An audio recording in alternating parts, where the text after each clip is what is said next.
Bismillahirrahmanirrahim. Assalamualaikum warahmatullahi wabarakatuh. Waalaikumsalam. Ibu-ibu, bapak-bapak, jamaah kajian Bima Sakti yang alhamdulillah saat ini kita sedang melaksanakan anjuran Allah, yaitu melaksanakan umroh di Tanah Haram, dan saat ini kita berada di Masjid Nabawi Madinah, ya, kota kenabian, kota Nabi Muhammad ini. Insya Allah kita akan melanjutkan setelah ini, mungkin besok pagi ya, kita akan melaksanakan umroh ke tanah suci, Tanah Haram, yaitu di Mekah. Nah, sehubungan dengan itu, ini juga supaya menjadi dokumen kita bahwa kita kajian Bima Sakti hampir tiap tahun menyelenggarakan umroh. Jadi nanti mereka yang ingin bergabung silakan, welcome. Ini sudah mancanegara, karena yang sekarang yang ikut ada yang dari Malaysia, ada dari Singapura, dan dari berbagai daerah di Indonesia. Alhamdulillah pagi ini kita dikasih kurnia Allah berada di tempat yang mulia ini. Sekarang pagi ini kita meneruskan, yaitu persiapan untuk melakukan apa yang disebut dengan manasik umrohnya, ya. Saya akan memasuki apa itu yang dinamakan manasik umroh. Manasik itu pada dasarnya adalah sebuah peraturan-peraturan atau sebuah urutan-urutan, ya, di dalam kita melaksanakan apa yang dinamakan dengan umroh. Umroh itu pada dasarnya adalah ziarah, ya, ke Tanah Haram dengan persyaratan-persyaratan tertentu.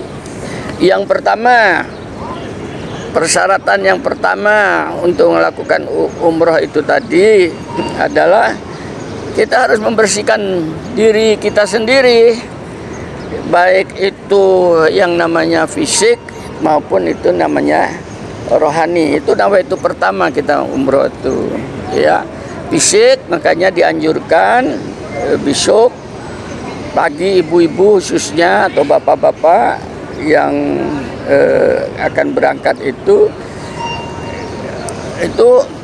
mandi besar, mandi janabat besok, seperti mungkin habis berhubungan itu, seperti itu, ya. Di dalam Islam ada taharah itu disunahkan oleh Rasulullah itu. Yang kedua, ibu-ibu dan bapak-bapak, khususnya bapak-bapak, dua-duanya kita ini menjadikan sebuah rukun, yaitu berpakaian ihram. Nah, hanya pakaian ihram laki-laki agak berbeda. Kalau ibu tidak begitu ketat, ya. Tapi kan untuk bapak-bapak, kain ihramnya itu jelas putih-putih warnanya dan terdiri dari 2 lembar kain atas dan bawah. Itu sudah jelas itu. Nah, apa makna daripada kain ihram itu secara fisik? Jelas itu, ya, hanya kain putih dan tapi dari makna yang lebih dalam, kenapa ada 2 atas dan bawah? Ini memberikan sebuah pelajaran untuk kita bahwa kita dalam hidup ini tidak bisa lepas dengan apa yang diciptakan oleh hukum Allah, yaitu pasangan gitu, ya. Ihram juga berpasangan, ya. Yang di bawah untuk menutup pasangan aurat, ya, yang di atas untuk meningkatkan tauhid, gitu, ya. Ke sana bisa diikutin itu, ya. Nah, itu kita tahu warna putih di mana-mana itu adalah simbolis, yaitu pensucian diri atau menyucikan. Sehingga kalau Anda berihram, otomatis khususnya rohani Anda, jiwa Anda juga harus ikut diihramin, ya, diihramin. Jadi disucikan juga, ya, selain dia bersimbol kebersihan. Kemudian yang kedua, pakaian ihram semua putih-putih dan sebagainya, yang laki-laki juga itu simbol kesetaraan. Orang sedang berihram, berjajar tidak akan bisa membedakan mana orang berpangkat, mana orang rendah, mana orang kaya dan orang miskin. Ini memberikan sebuah simbolis bahwa Islam itu setara, ya. Dengan siapa saja setara. Kesetaraan, tidak ada yang jadi ningrat, tidak ada yang jadi hamba saya. Semua sama. Perbedaannya hanya satu, la'alakum tatakun. Ya, perbedaannya itu pada ketakwaan kepada Allah. Tidak melihat kedudukan, tidak lihat materi, tidak lihat kebangsawanan, semua sama di depan Allah. Itu misi keislaman yang tersembunyi, yang harusnya kita sadarin itu tadi. Yang lain adalah kesederhanaan, ya. Makanya tidak ada pakai umbul-umbul, semuanya sederhana. Kenapa kainnya tidak berjahit? Karena jahitan-jahitan kehidupan itu pada dasarnya aksesoris, ya. Jahitan kehidupan mahkota, jahitan kan, jahitan kehidupan kacamata, jahitan kehidupan pangkat. Kalau tentara, jenderal itu jahitan-jahitan. Minggir semua jahitan tidak berjahit, karena kita akan kembali kepada Allah, tidak berjahit. Paham ya? Semuanya tulus, murni, ikhlas. Jangan kita tenun sendiri. Itu makna yang sesungguhnya. Sehingga dengan demikian, manakala Anda sudah nanti berihram, hati-hati, Anda jangan habit di tanah air, kebiasaan di tanah air, dibawa ke tanah haram ini, apalagi berihram. Itu, ya. Itulah sebabnya, manakala Anda nanti sudah pakaian ihram, ada 3 larangan. Itu, ya. Berdasarkan Quran itu, yaitu surat Al-Baqarah ayat 197. Larangannya itu fala rafatsa wala fusuka wala jidala fil hajj. Nah, karena kita tidak menjalankan haji tapi umroh, rukun itu tetap sama, hukum itu tetap sama, yaitu kalian tidak dibolehkan rapat, tidak bolehkan berbuat fasik dan berbantahan-bantahan dalam mengerjakan haji atau umroh. Makna yang lebih tinggi daripada apa yang disebut, yang tersembunyi daripada perintah Allah itu tadi, yaitu yang pertama, kita yang dinamakan dengan tadi rafatsa itu, yaitu menahan hawa nafsu. Maaf ya, seksual itu yang berhubungan dengan lawan jenis. Itu dalam bahasa tasawuf mungkin sufyah itu, ya, itu lewat mata, melirik, ya, batin, akhirnya jatuhnya ke sini, masuknya lewat mata, terbenam di dalam hati. Ini sudah harus dihilangkan itu penguasaan diri, ya. Begitu Anda bergoyang seperti itu saja, ya memang bukan membatalkan anunya, tapi itu mengurangi nilai, ya. Itu tadi. Nah, yang kedua yaitu berbuat fasik. Fasik itu kalau dalam bahasa tasawuf itu adalah nafsu amaroh, suka berkelahi, ya, gitu, amaroh. Nah, tidak boleh. Kalau hanya hal-hal yang kecil-kecil, ya sudah maafkan. Salah kecil ya sudah, jangan diperbesar. Nah, ingat, waktu itu Anda sedang berbaju ihram. Kemudian yang ketiga, hawa nafsu yang ketiga itu berbantah-bantahan. Berbantah-bantahan itu dalam bahasa tasawuf lawamah, ngomel. Ini ya, ini tidak boleh, itu nanti masuknya kepada amaroh. Sudah 3 ya. Kalau itu ibu kita ditingkeri oleh 4 hawa nafsu, ya tadi sufya, amaroh, lawamah, dan mutmainah. Kalau ini bisa ditekan, maka nafsul mutmainahnya ini, ya, yang akan insya Allah naik dengan sendirinya. Ini yang dipanggil oleh Allah, dan di YouTube saya sudah banyak disampaikan, ya. Kita sedang menciptakan iklim bagi an-nafsul mutmainah itu untuk hidup, untuk berkembang. Paham ya? Itu. Ya ayat Tuhan nafsul mutmainah irji'i ila rabbi radiyatan mardiyah fadkhuli fi ibadi wadkhuli jannati. Wahai nafsu mutmainnah, gitu ya, kembalilah kepada Tuhanmu. Kembali itu bukan mati. Ingatlah kepada Tuhanmu saat ini, ya. Karena hanya engkau, kamu yang aku ridhoi, ya. Jadi pada diri kita ini ada kemuliaan, nafsul mutmainnah, ya. Kalau kamu hidup di dalam dengan menggunakan nafsul mutmainnah dalam keriduanku, insya Allah katanya welcome tadi, ya, taman-taman surga terbuka seluas langit dan bumi. Kan jauh-jauh dari tanah air kan ini yang kita cari, apalagi ya membuang uang, tenaga, ninggalkan keluarga, ya. Ini saatnya berjuang. Di sini jihadnya, beratnya di sini. Karena apa? Begitu kita naik ke puncak ketauhidan ilahiyat, setan iblis mendekat beramai-ramai, tidak ridho. Sudah dibacakan kan tadi dalam surat Al-Fajr, surat 89 ayat 27 sampai dengan 30, an-nafsul mutmainnah itu. Nanti dilatih itu, ya, minta kepada Allah. Sekalipun umrah itu kita kerjakan secara fisik, ya kan, fisik tadi perjalanan, tawaf, ya, sa'i dan sebagainya itu, tapi pada dasarnya rohaninya itu, ya, yang harus Anda gunakan untuk bisa memasuki alam-alam ilahiyat, alam-alam ketuhanan.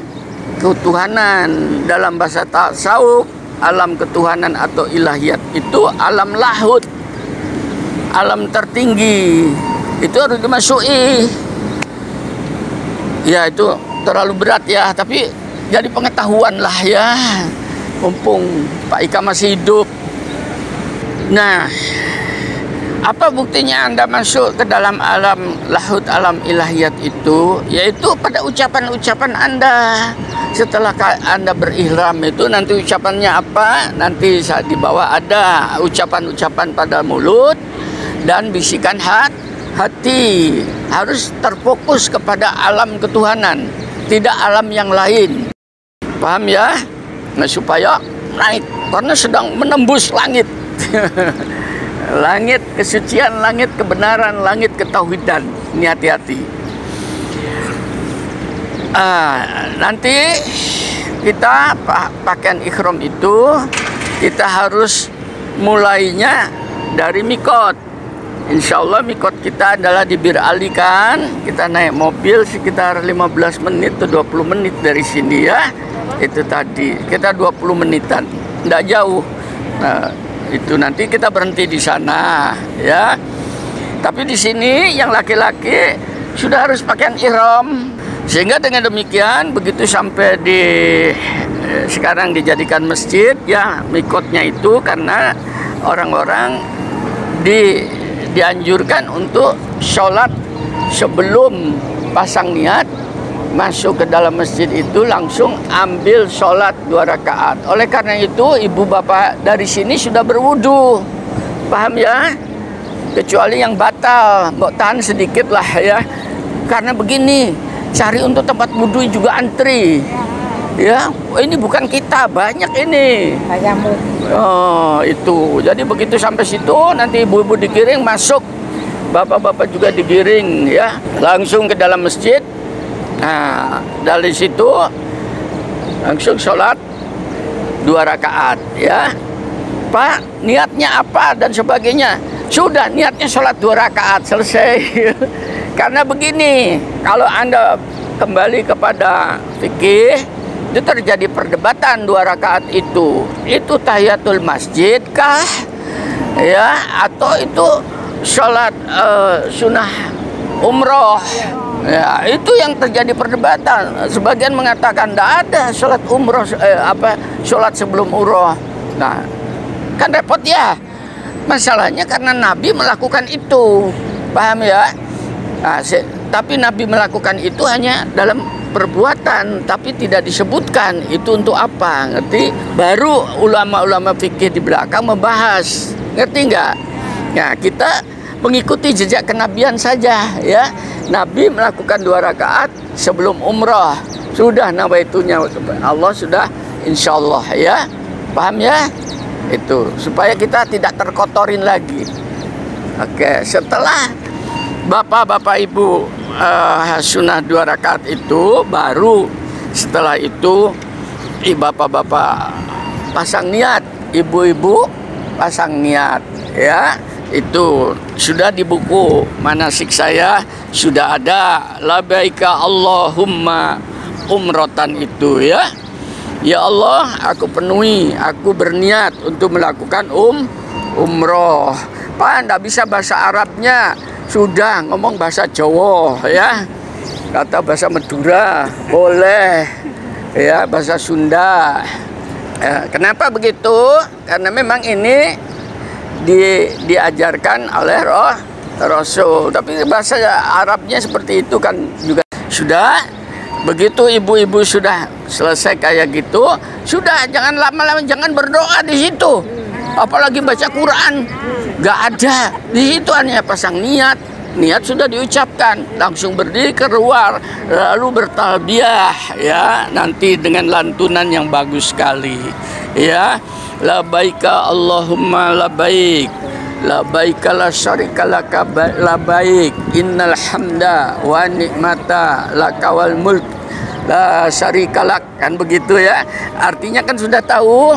Nah, udah saya ajarin, bukan anak TK, ya. Nah, itu diresapin, direnungkan, sudah langsung naik bis, ya. Itu tadi. Nah, bapak-bapak, ibu-ibu yang punya suami istri boleh bergandengan, boleh, paham ya? Bukan berarti Pak itu kan termasuk apa tadi, nggak boleh nggak boleh rapat, nggak. Oh, suami istri yang mau jaga istrinya siapa?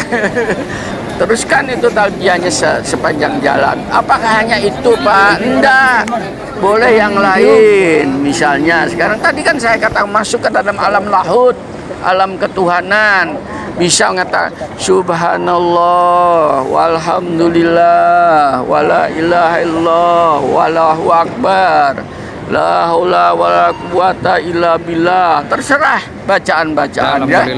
Kalau bapak ibu-ibu mau membaca Al-Quran dalam perjalanan duduk di bis, coba buka surat Al-Hadid, surat ke-57. Itu dari ayat 1 kalau tidak salah sampai dengan 14. Itu tentang mengesahkan Tuhan, ya. Surat Al-Hadid, surat 57 Al-Hadid, dari ayat 1 sampai, nanti coba diniman sampai berapa? Dari ayat 1. Dari ayat 1 sampai 14 kalau tidak salah. Biasanya saya gunakan untuk sholat malam itu, ya. Nah, dibacakan di situ, artinya bukan main, semuanya tentang keesaan Allah. Sudah dibaca itu di satu-satu, jangan dibaca satu-satu, ya. 29 ayat kok. Iya, itu. Cuma sedikit 29 ayat. Iya, tapi yang ada berhubungan dengan tauhidnya saja, ketuhanan. Di bawahnya cerita lain nanti, ya. Bisa diikutin itu supaya meresap di dalam hati kita, ya. Tidak bisa, paham ya? Boleh. Yang lain juga, misalnya di dalam surat Toha boleh itu, ya. Atau ibu boleh juga ayat kursi itu. Ayat kursi itu tentang ketuhanan, ya. Ketauhidan Tuhan, penguasa alam raya seisinya, ya. Itu boleh itu direnungkan. Kalau tidak bisa bahasa Arabnya, bahasa Indonesianya, ya.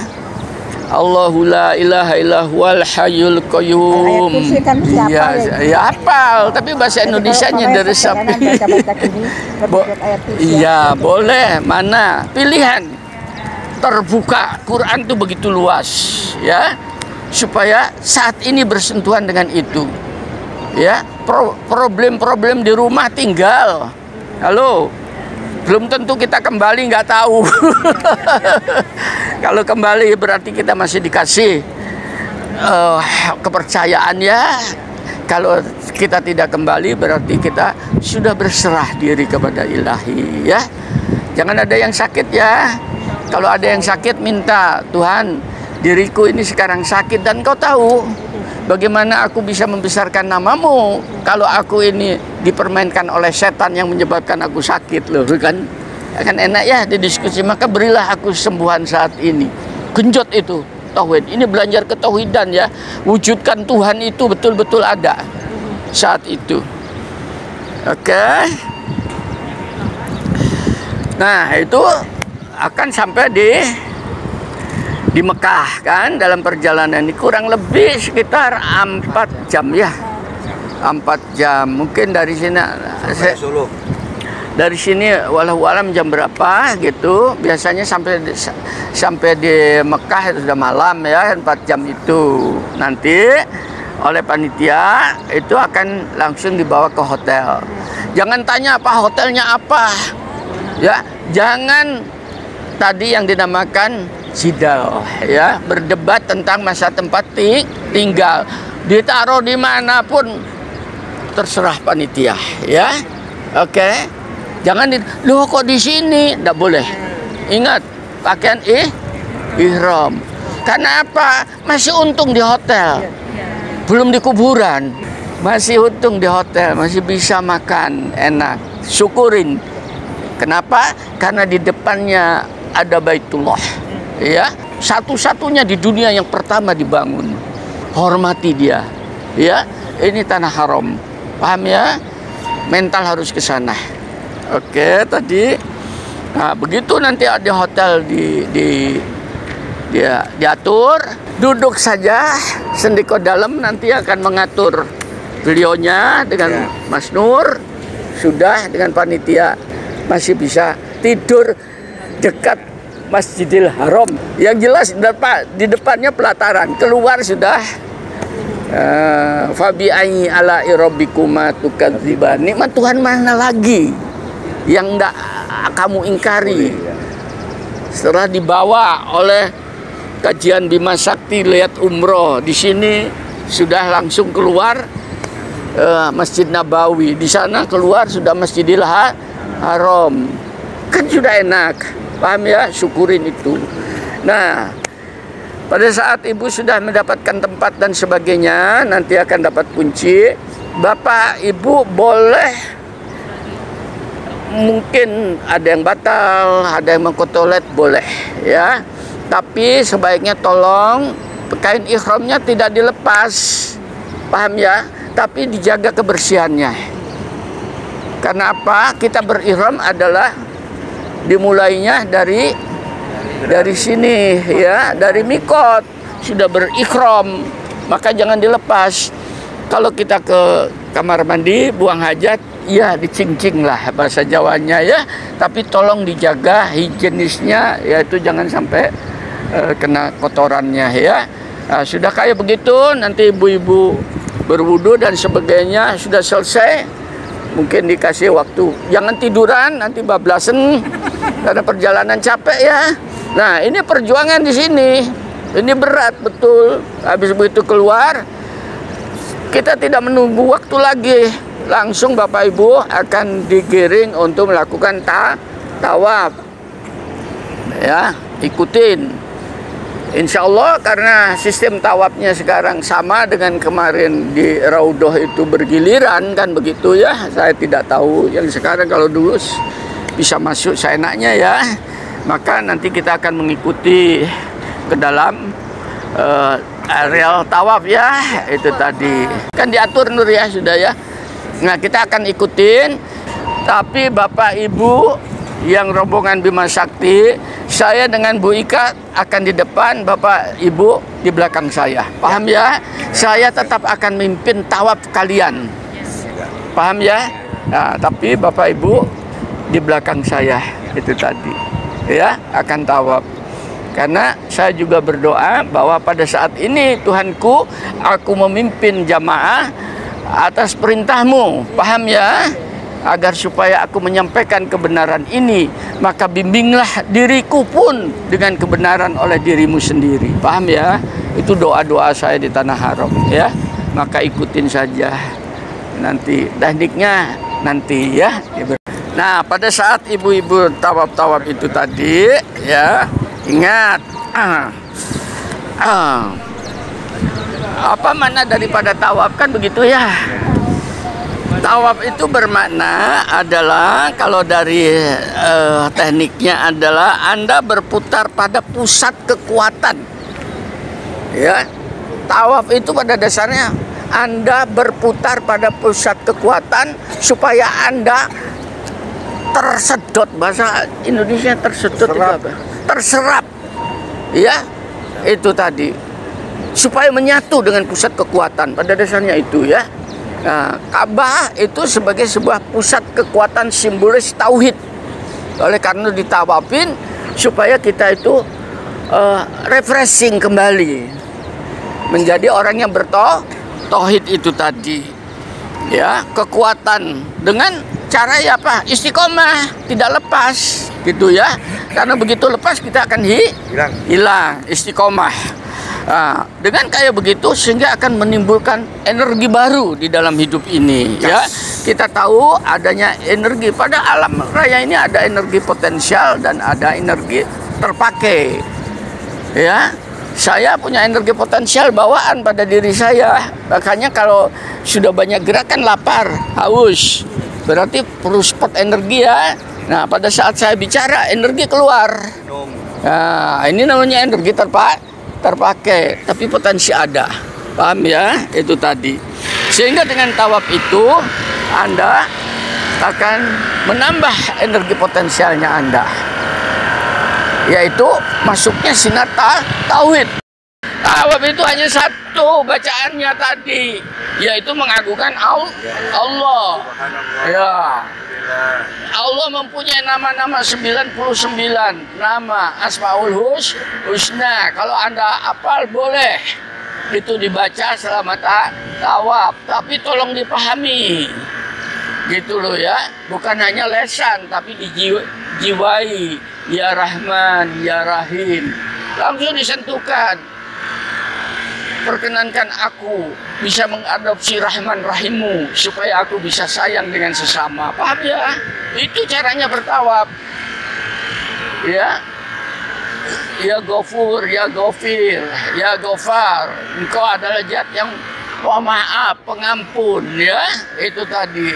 Maka berikanlah pada diriku ampunan. Boleh ya. Supaya aku pun bisa berbagi kasih dengan orang lain, karena hanya orang yang sudah diampuni yang bisa memberikan kasih sayang. Perlu Anda ketahui bahwasanya tawaf itu adalah merupakan hukum alam semesta. Paham ya? Itulah sunatullah yang ada di dalam alam raya ini. Tawaf. Semua makhluk hidup tawaf. Tidak ada yang tidak bertawaf. Saya beri contoh. Ini supaya nanti yang lihat di YouTube dengarkan tahu ya. Jadi kalau ngajari manasik seperti ini, bukan bacaan-bacaan suruh ngapal lo pakai loudspeaker ya, tidak. Yang pertama itu Anda bisa melihat siapapun negara berada di dalam lintang subtropis selalu ada musim, apalagi ke atas ya. Satu, musim panas, paham ya? Musim panas hilang, muncul musim gugur. Kemudian hilang menjadi winter, musim dingin. Dingin hilang, spring, musim semi, musim semi. Paham ya? Lah itu musim itu ada 4 musim di daerah itu. Tawaf tiap tahun. Halo. Tidak pernah terus tawaf. Musim saja bertawaf. Laut itu juga bertawaf. Di mana laut itu bertawaf? Gelombang. Makanya dikenal pasang surut. Ya. Akhirnya menjadi ilmu pasang surut itu, ya. Untuk pelayaran, untuk mendeteksi cuaca, untuk melihat bulan dan sebagainya, pasang surut. Itu tawaf. Terus lain. Di air sendiri bertawaf. Ya. Dari air laut yang begitu kena panas menguap, paham ya? Begitu naik ke uap itu terus menjadi awan. Di atas ditahan. Kemarin lihat di pesawat terbang, cuaca, suhu di luar berapa? Dan dilihat? Min 50. Min 50 ya rata-rata. Min 50, Ibu, beku. Begitu keluar langsung jadi batu. Paham ya? Lu sungguhan, kita keluar langsung jadi batu. Minus 50. Min 54. Yang min 54. Paling tidak 49, saya perhatikan, Masya Allah. Bisa diukur. Untuk apa itu tadi? Untuk apa? Di atmosfer itu. Untuk menahan air itu tadi. Supaya tidak kebablasan. Kalau begitu, tidak hilang, menguap. Air laut itu jadi keran. Ditahan oleh Allah melalui suhu dingin itu. Terjadilah kondensasi, pendinginan. Paham ya? Karena jadi kondensasi jadi es. Begitu dia jadi es, ditarik lagi ke bumi. Menjadi hujan. Lah itu tawaf. Tawaf terus. Ya. Planet, apalagi planet-planet. Bulan, tawafnya pada bumi. Makanya bisa mengukur.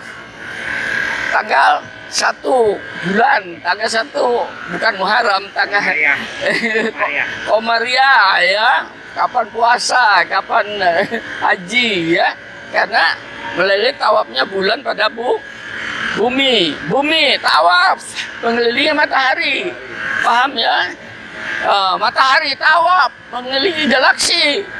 Galaksi tawaf mengelilingi sumber-sumber galaksi-galaksi. Waduh, saya sudah tidak bisa membayangkan. Seluruhnya bertawaf. Paham ya itu tawi?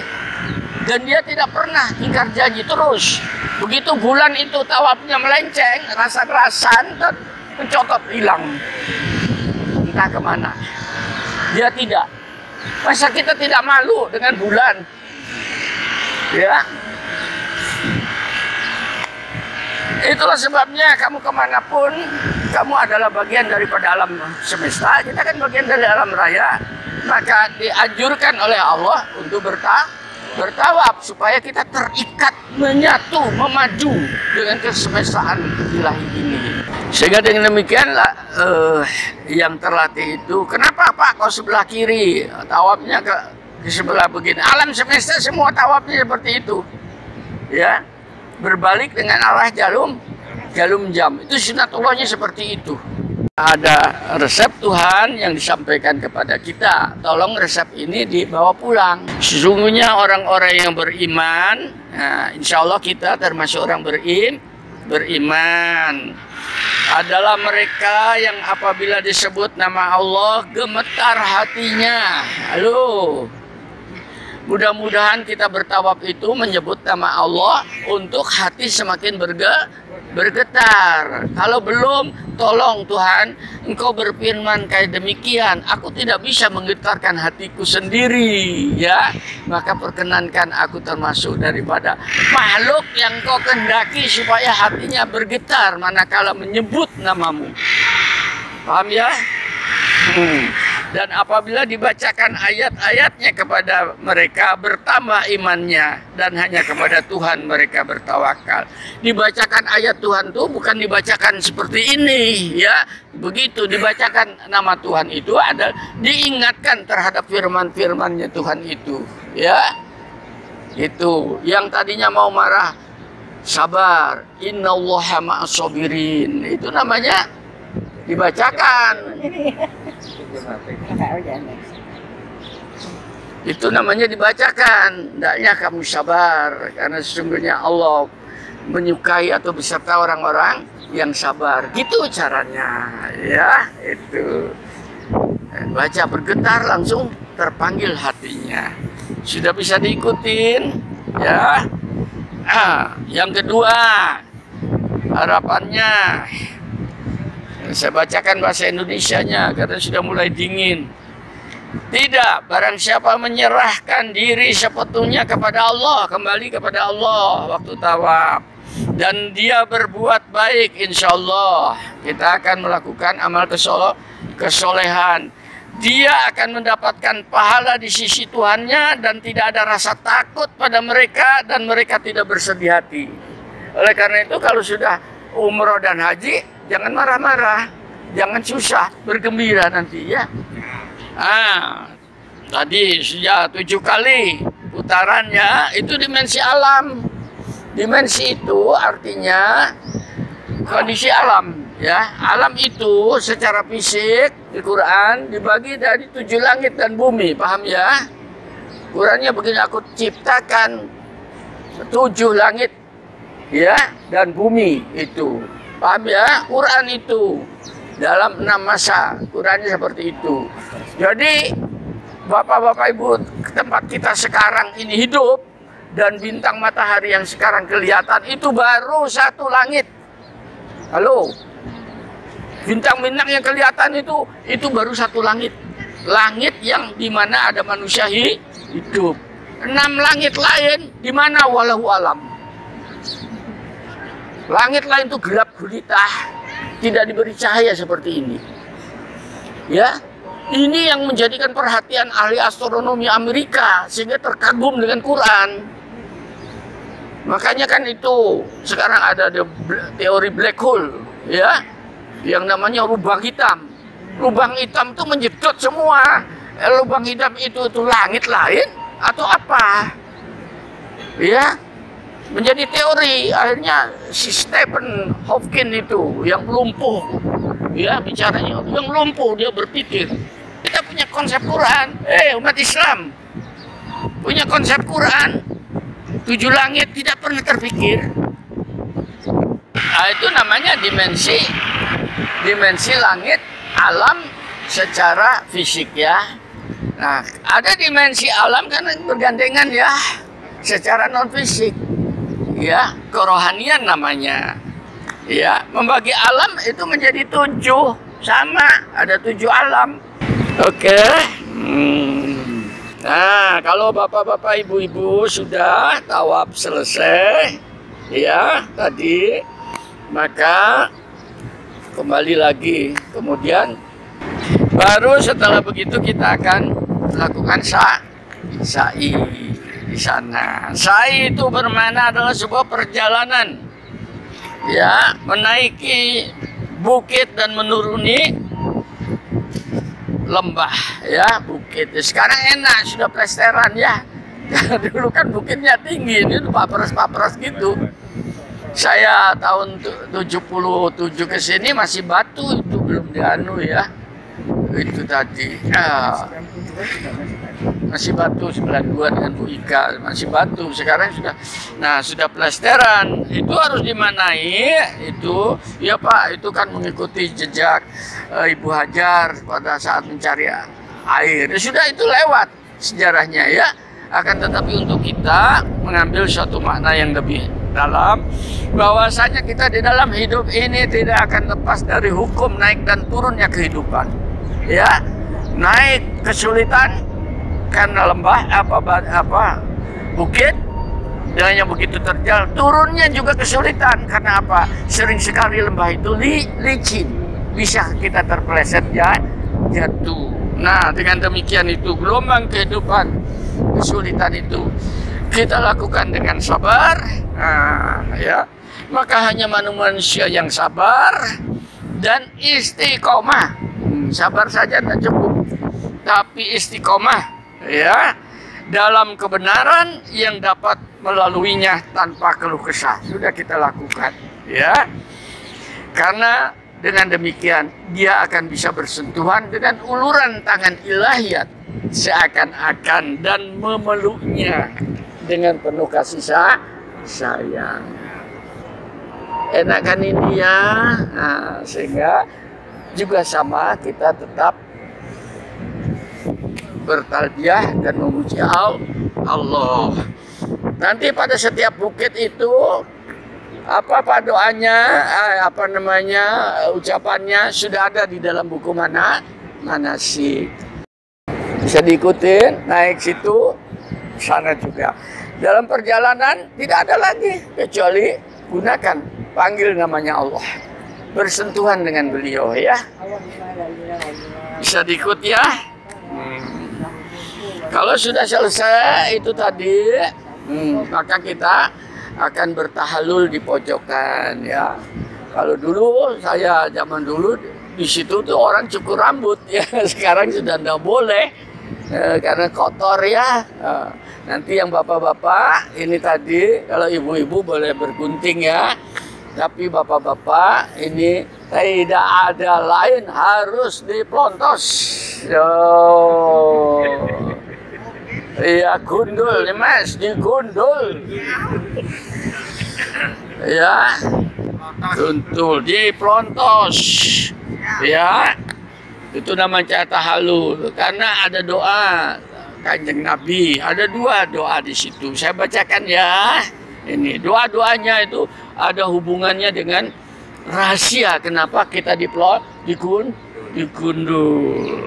Yang pertama doanya nanti boleh dibaca pada waktu sebelum atau sudah, silakan. Allahumma ij'al likulli sya'ratin nuron yaumal qiyamah. Ya Allah, perkenankanlah setiap lembar rambutku yang rontok aku cukur ini menjadi cahaya bagi diriku di yaumul kiamah. Paham? Beruntungnya yang rambut lainnya banyak.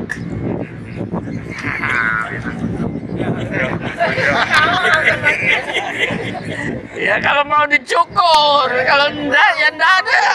Selai pun hanya di sini lah, kiwir-kiwir. Pak Ika makanya Pak Ika dipelihara. Karena ayat ini, Bu Ika enggak dicukur dulu nanti. Ada rahasia. Cukur kemarin. Bukan dipotongi itu biar nggak gimbal. Ya sudah, saya ikuti biar hatinya senang. Ya. Oke. Nah, ya sudah bisa diikutin. Nah, itu yang pertama. Yang kedua, nanti di buku saya ada ya tadi.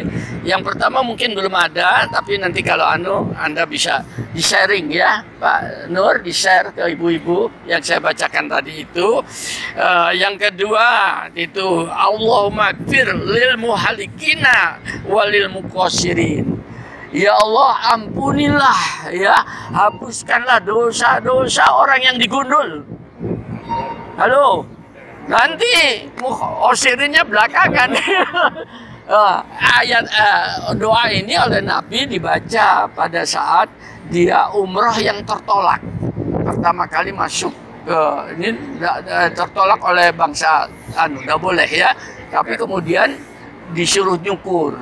Ya, sahabat-sahabat sudah kita tidak tawaf, tapi nawaitu kita kembali ke Madinah. Paham ya? Ini saya ceritakan disuruh plontos. Tidak ada sahabat-sahabat yang mau diem saja. Nah, ada sahabat yang dablek. Ya Rasulullah, bagaimana kalau hanya digunting atau bukan digundul, tapi dipotong? Rasulullah berdoa lagi. Ya tuh, ampunilah orang yang digundul. Halo. Bagaimana kamu yang hanya digunting?